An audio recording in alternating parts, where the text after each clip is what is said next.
यह कहानी स्वर्गलोक से शुरू होती है। छठ माता स्वर्गलोक में बैठी हुई हैं। तभी उसी समय नारद मुनि नारायण नारायण कहते हुए वहां पहुंचते हैं। छठ माता को प्रणाम करते हैं। छठ माता नारद मुनि को आशीर्वाद देते हुए कहती हैं कि देवर्षि, आज यहाँ कैसे आना हुआ।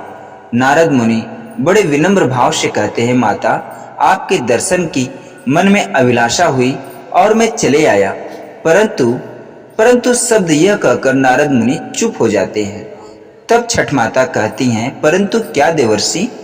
नारद मुनि बोलते हैं, माता आपकी महिमा तीनों लोकों में विख्यात है। भक्त आपकी पूजा करते आ रहे हैं तीनों लोकों से, और आपकी कृपा से मनवांछित फल उन्हें मिलते आ रहे हैं। माता, मैं जानना चाहता हूँ कि मृत्यु लोक पर आपका सबसे बड़ा भक्त कौन है। छठ माता नारद मुनि से कहती हैं कि देवर्षि, मेरे सारे भक्त मेरे पुत्र के समान हैं और मैं सभी को एक समान दृष्टि से देखती हूँ। वापस नारद मुनि माता से कहते हैं, मैया जैसा हर युग में भक्तों की परीक्षा ली गई है, मैं चाहता हूँ कि कलयुग में भी मृत्यु लोक के आपके किसी भक्त की परीक्षा ली जाए। तभी वहीं पर सूर्यदेव प्रकट होते हैं और नारद से कहते हैं, देवर्षि सतयुग द्वापर की परीक्षा की बात अलग थी। कलयुग में भक्ति की परीक्षा लेना बड़ा ही दुष्कर कार्य है, और तुम तो भली भांति जानते हो, जब जब भगवान द्वारा भक्त की परीक्षा ली जाती है तब तब भक्तों को अनगिनत कष्टों से होकर गुजरना पड़ता है। छठ माता सूर्यदेव से कहती हैं कि सूर्यदेव, अगर नारद की यही इच्छा है कि वह मेरे भक्त की परीक्षा ले तो इन्हें ले लेने दीजिए। मृत्यु लोक पर मेरी बड़ी भक्त शारदा है, जो कि बचपन से मेरी भक्ति करती है, जिसकी अभी अभी शादी होने जा रही है। देवर्षि छठ माता से आज्ञा लेकर शारदा की परीक्षा लेने के लिए मृत्यु लोक पर चल देते हैं। मृत्यु लोक पर हम दिखाते हैं कि शारदा की शादी मोहन के साथ हो रही है। शादी के 7 वचनों में बंद कर शारदा मोहन के घर आ जाती है। मोहन की माता पिता बचपन में ही गुजर गए थे। मोहन को उसके चाचा चाची ने ही पाल कर बड़ा किया है। चाचा का नाम कैलाश है, चाची का नाम उर्मिला है। उर्मिला के पास उसका एक बेटा भी है, जिसकी उम्र अभी 15 साल है। मोहन मंडी में मजदूरी करता है। चाचा चाची बड़े ही लालची स्वभाव के होते हैं। मोहन के नाम से 2 बीघा जमीन है, वह भी उसे किसी प्रकार से हड़प लेना चाहते हैं और अपने बेटे के नाम कर देना चाहते हैं। उर्मिला मोहन और शारदा के प्रति अंदर से तो जलन रखती है, मगर सामने से बहुत ही मीठी मीठी बात करती है। मोहन जो भी पैसा मंडी से कमाता है, सारा पैसा उर्मिला को ही लाकर दे देता है। कुछ दिन बीतता है। एक दिन शारदा मोहन से कहती है कि कुछ पैसा आपको अपने पास भी रख लेना चाहिए, अपने दुख सुख के लिए। तब मोहन कहता है कि चाची के पास पैसा हो या हमारे पास हो, बात तो एक ही है। मगर इस बात को उर्मिला दरवाजे के आड़ से सुन लेती है। उर्मिला के मन में शारदा के प्रति और जलनशीलता बढ़ जाती है, और उर्मिला अब शारदा के हर काम में कोई ना कोई कमी निकालकर मोहन को भड़काने की कोशिश करने लगती है, जिसकी वजह से शारदा और मोहन में कभी कभी अनबन भी हो जाती है। एक दिन उर्मिला अपने बच्चे के साथ मंदिर गई रहती है। वहीं पर नारद मुनि महान ज्योतिष विद्या के विद्वान पंडित बनकर मंदिर के बाहर बैठ जाते हैं। सभी लोग नारद जी को अपना अपना हाथ दिखा रहे हैं। नारद जी सभी के भविष्य को बता रहे हैं। उर्मिला की भी नजर पंडित पर जाती है, तो उर्मिला अपने बच्चे राजू के साथ पंडित जी के पास पहुंचती है। अभी उर्मिला नारद जी के सामने खड़ी ही होती है कि तभी नारद जी बोल पड़ते हैं, उर्मिला आओ बैठो, किसका भविष्य देखना चाहती हो, किसका भविष्य जानना चाहती हो। जब पंडित जी के मुख से बिना बताए अपना नाम उर्मिला सुनती है, तो पंडित जी का चरण पकड़ लेती है और कहती है, आपको मेरा नाम कैसे मालूम। नारद मुनि मुस्कुराते हैं और कहते हैं मैं ज्योतिष विद्या से सब कुछ जान सकता हूँ, तुम्हारा भूत भविष्य सब कुछ बता सकता हूँ। उर्मिला बोलती है, पंडित जी मेरी तो जिंदगी जैसे तैसे कट ही जाएगी। यह मेरा बच्चा राजू है, इसका भविष्य देखकर बताइए। तभी नारद मुनि राजू का हाथ अपने हाथ में लेते हुए देखते हैं और चौंक कर बोलते हैं, उर्मिला इस बच्चे का भविष्य तो पूरा अंधकार में है।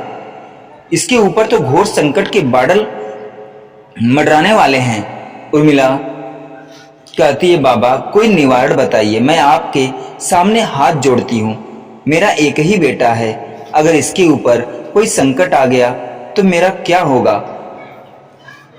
नारद मुनि कहते हैं, मोहन की पत्नी शारदा ही इसके दुख का कारण बनेगी।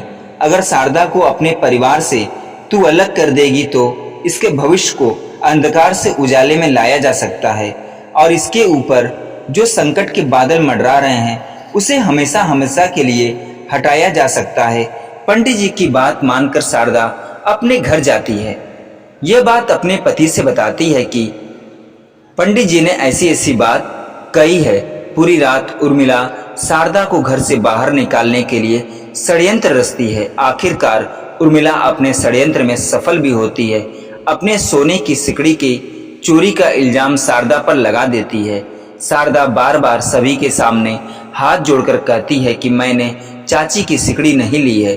छठ माता की कसम खाती है, अपने पति की कसम खाती है, अपने बाबूजी की कसम खाती है, मगर चाची मानने को तैयार नहीं है कि इसने मेरी सिकड़ी नहीं ली है।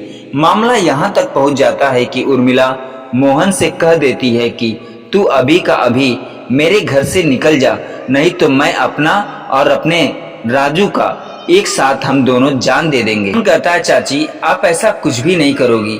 मगर चाची मैं अब तक जो भी कमाया सब आपको देता चला गया। मेरे पास तो खाने के लिए 2 दाने तक नहीं है, एक फूटी कौड़ी नहीं है मेरे पास।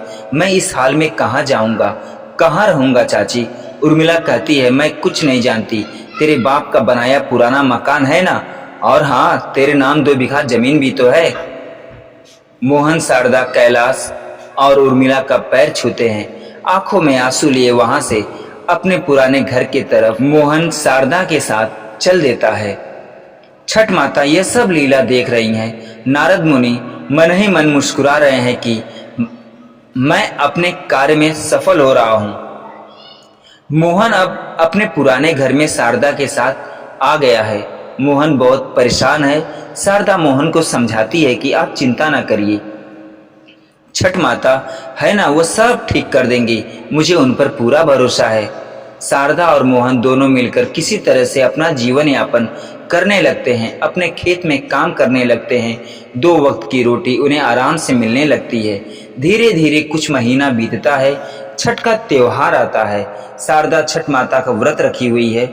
मोहन बाजार से छठ माता को जो भी चढ़ावा चढ़ता है वह सब लेकर के आया हुआ है। शारदा मोहन दोनों छठ घाट पर माता की पूजा करने के लिए जाते हैं। शारदा नदी के जल में सूप में फल लेकर खड़ी है और माता से विनती कर रही है। मोहन सूर्य भगवान को अर्घ देने वाला है। तभी ठीक उसी समय नारद मुनि अग्नि देवता के साथ मिलकर शारदा के फसल में आग लगा देते हैं। जैसे ही मोहन अर्घ देने जाता है वैसे ही गांव का एक आदमी भागते भागते मोहन के पास आता है और कहता है कि जल्दी चलो मोहन, तुम्हारी पूरी फसल में आग लग गई है।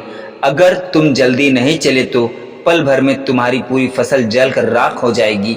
मोहन हाथ में जल लिए शारदा की तरफ देख रहा है। शारदा कहती है, अब जो होना है वो हो गया, मगर हमें छठ माता की पूजा को छोड़कर नहीं जाना चाहिए, चाहे हमारी फसल बचे या जलकर राख हो जाए। मोहन और शारदा दोनों छठ माता की विधि पूर्वक पूजा करते हैं। इधर हम दूसरी तरफ दिखाते हैं कि सूर्यदेव छठ माता शारदा की भक्ति की लीला को देखकर मन ही मन प्रसन्न हो रहे हैं।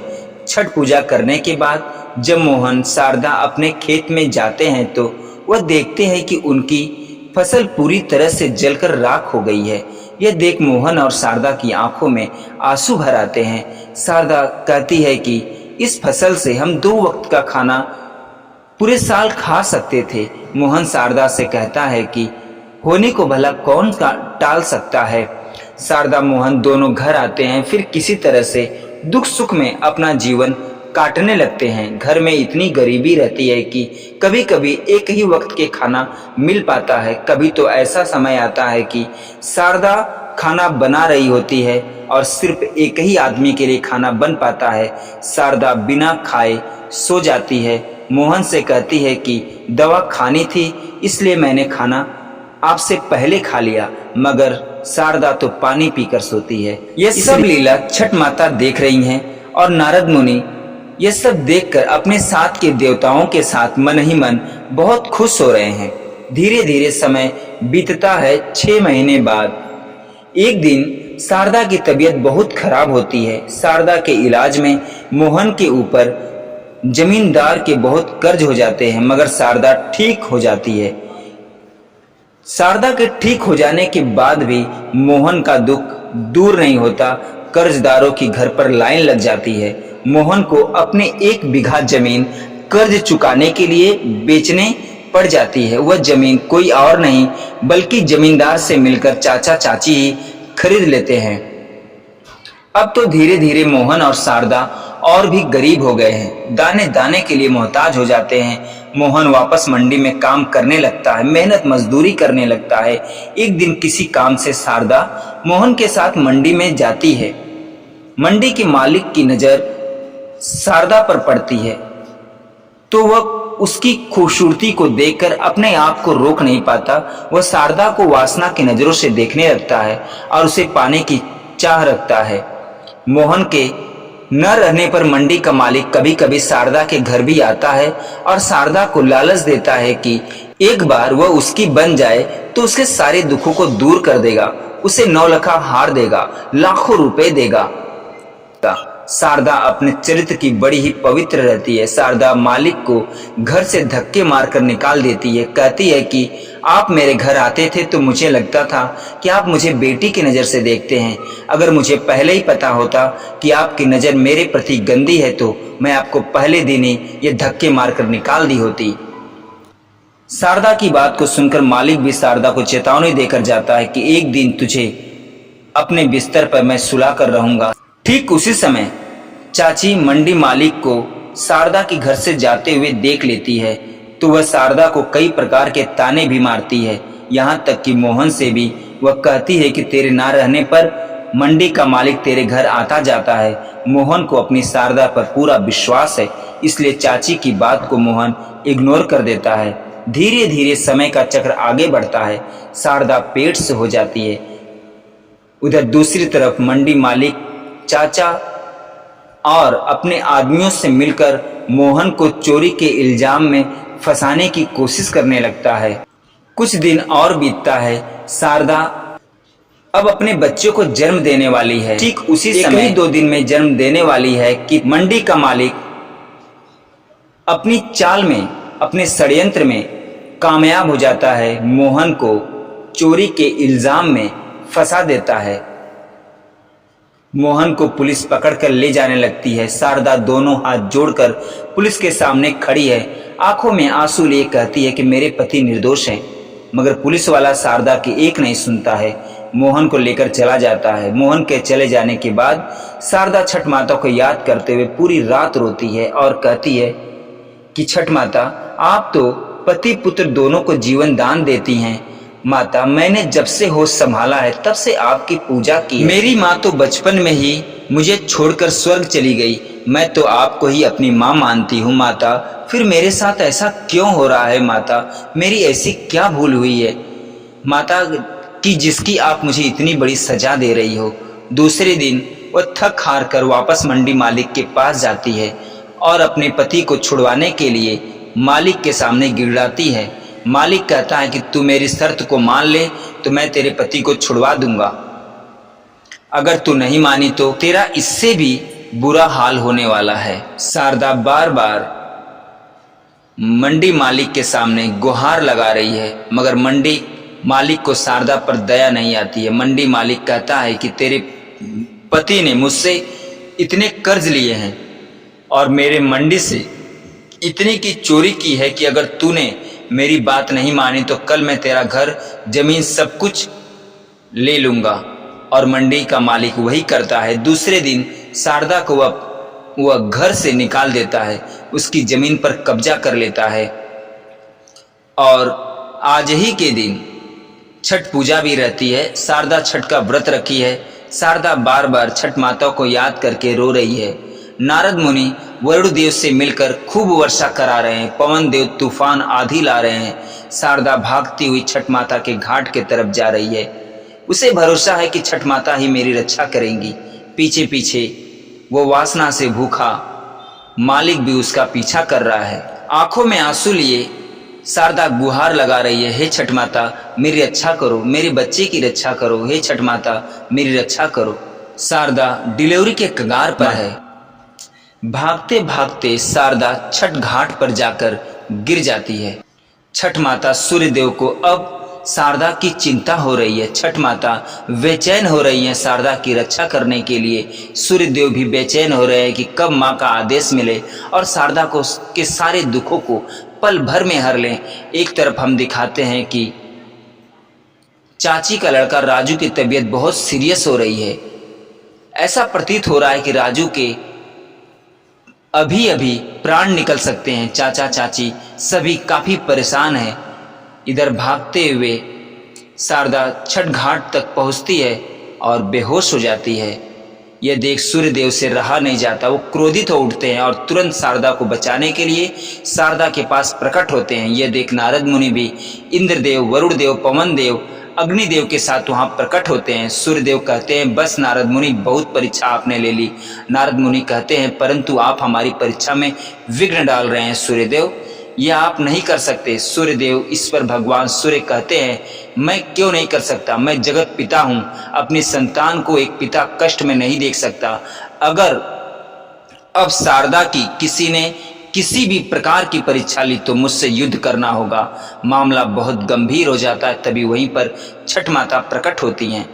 सभी देवतागण छठ माता को प्रणाम करते हैं। छठ माता नारद से कहती हैं शारदा तुम्हारी परीक्षा में सफल हुई देवर्षि।